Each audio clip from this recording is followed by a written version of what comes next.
stop what you're doing for a second, because if you think this was just another headline from the Middle East, you are missing the real story. Iran did not just seize ships in the Strait of Hormuz, it touched one of the most sensitive pressure points in the entire global economy. And the moment it did, the consequences started moving in every direction at once.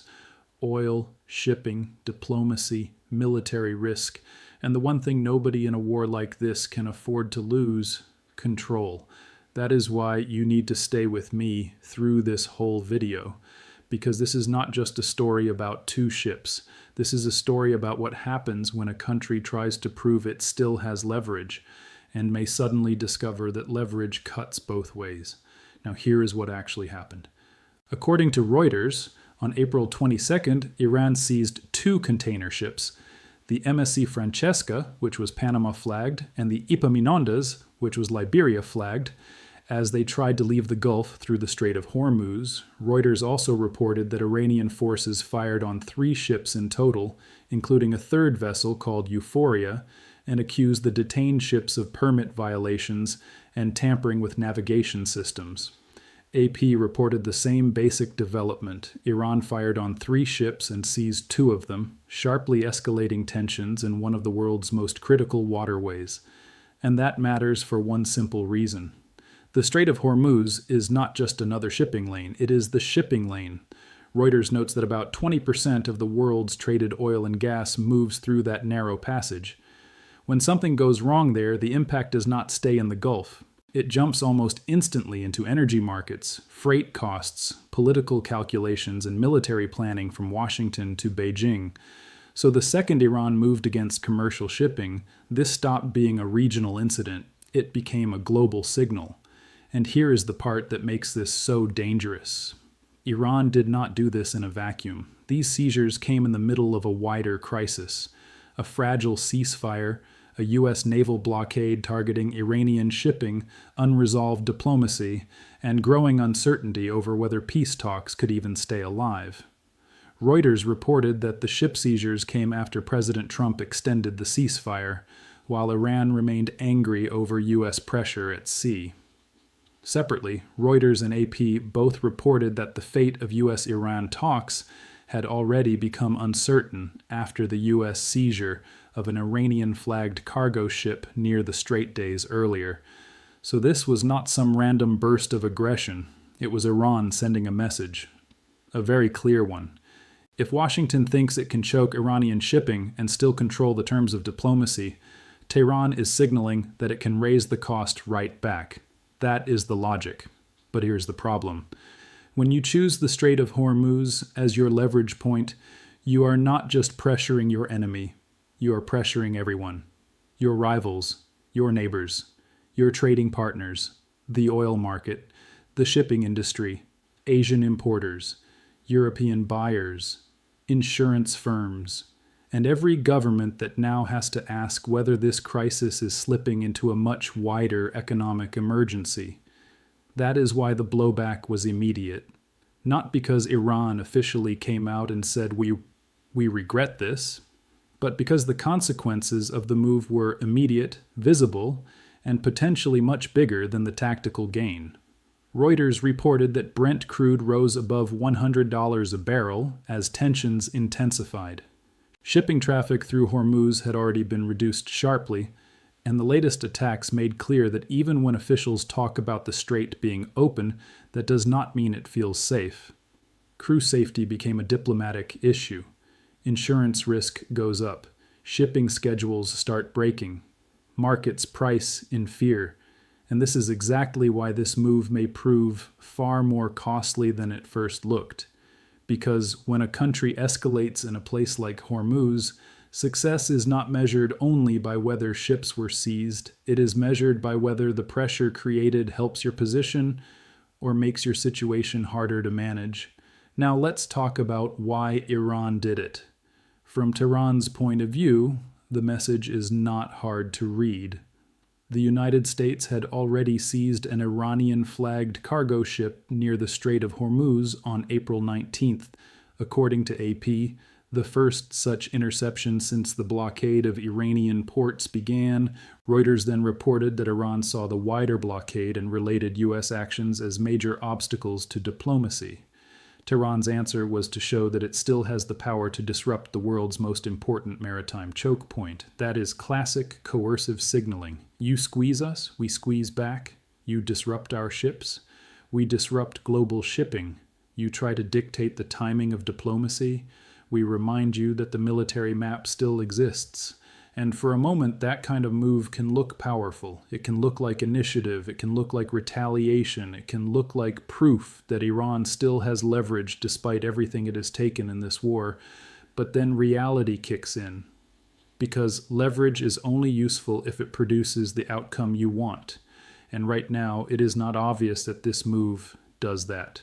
In fact, there are strong reasons to think it may do the opposite. First, it deepens the impression that the Strait of Hormuz remains unstable even during supposed ceasefire periods.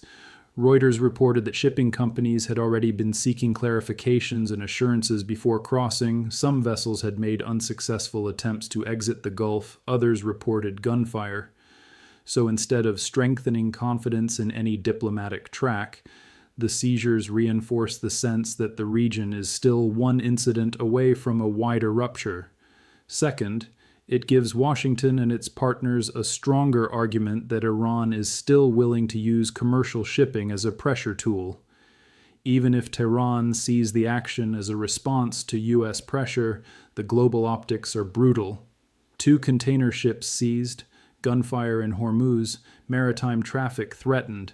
That is the kind of image that makes it easier for Iran's opponents to rally support, justify tougher security postures, and warn allies that the threat is widening. Third, it creates pressure on countries Iran does not necessarily want to alienate.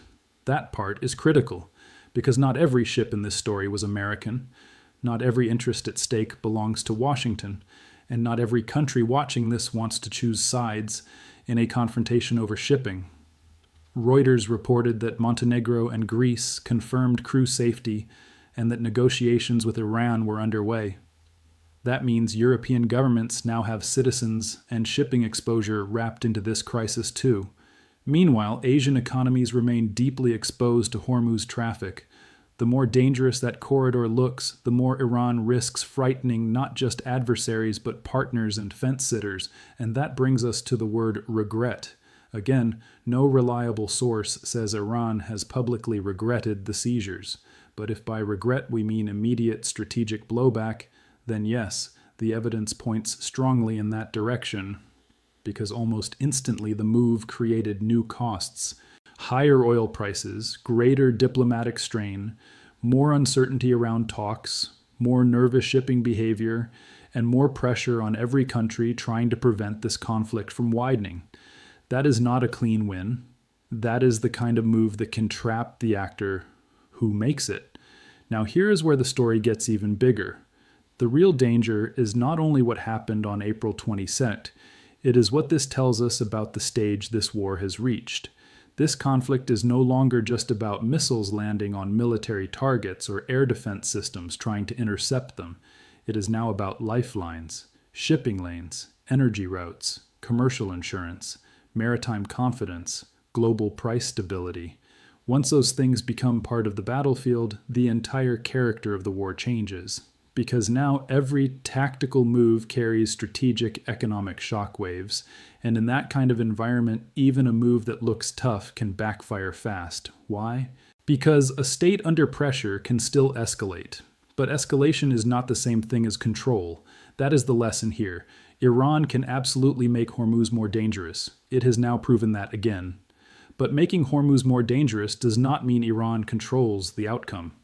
The outcome may be more international pressure, more military surveillance, more escort operations, more caution from trade partners, and more urgency inside Washington to harden its position instead of softening it. That is the trap. A move intended to force respect can sometimes force resistance, and you can already see signs of that bigger pattern in the reporting. Reuters described the fate of the talks as uncertain. AP described the maritime standoff as a serious escalation. Reuters also reported earlier that China had voiced concern over the U.S. seizure of an Iranian cargo ship and called for further talks, which tells you how nervous major powers are about anything that destabilizes Hormuz further. That last point matters more than people realize. Because if China is worried, that tells you this is not being treated as just another Gulf flare-up. China depends heavily on Middle East energy flows. When Beijing starts speaking up about the maritime pressure around Iran, that is a sign the stakes are already global. The US worries about deterrence. Europe worries about shipping and inflation. Asia worries about energy. And Iran, by touching Hormuz, has inserted itself directly into all of those anxieties at once. So what happens next? There are really only a few paths. One, back-channel diplomacy somehow stabilizes the situation. The seized ships become bargaining chips, and both sides step back before the maritime crisis consumes the ceasefire entirely. Two, the current pattern continues. Seizures, warnings, blockade enforcement, and rising tension until commercial traffic becomes so uncertain that the economic costs start forcing harder international intervention. Or three, and this is the most dangerous, one more incident at sea triggers a direct military response cycle that neither side can easily control. That is the nightmare, not because of one ship, not because of one day, but because maritime crises in Hormuz do not stay small for long. This is a narrow waterway carrying a massive share of the world's energy. There is no room there for repeated miscalculation, and once ships start getting fired on, seized, or stranded, the margin for error collapses. That is why this story matters so much to an American audience. Because when people in the US hear Strait of Hormuz, they often think of a distant foreign crisis. But the economic effect is not distant. Oil moves through Hormuz. Oil prices hit global markets. Global markets hit transport, manufacturing, food, logistics, inflation, and politics. A maritime crisis there can show up in American life very quickly, not always as a dramatic headline, but as price pressure, supply nerves, and a broader sense that another international shock is moving through the system. And that is exactly why Washington watches Hormuz so closely. Not just because of warships, because of consequences. So here's the bottom line. Iran seized ships in the Strait of Hormuz. That much is real. But the bigger story is what came with it. The market reaction, the diplomatic pressure, the worsening uncertainty, the reminder that the ceasefire is fragile, the signal to the world that this conflict can still spread through the arteries of the global economy. That is the immediate blowback, and that may be the real meaning of this moment, because sometimes a move looks like strength in the first hour, and like overreach by the second, not because the actor lacked power, but because they used that power in the one place where everyone else is forced to care. And in this war, there may be no place more dangerous than that narrow strip of water called Hormuz.